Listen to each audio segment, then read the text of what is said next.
أعوذ بالله من الشيطان الرجيم.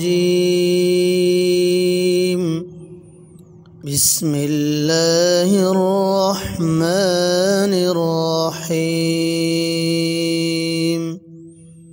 قل أعوذ برب الفلق من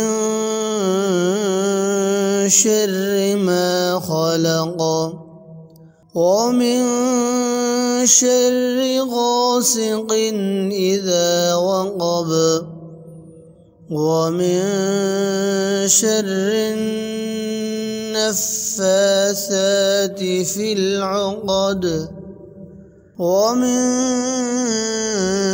شر حاسد إذا حسد.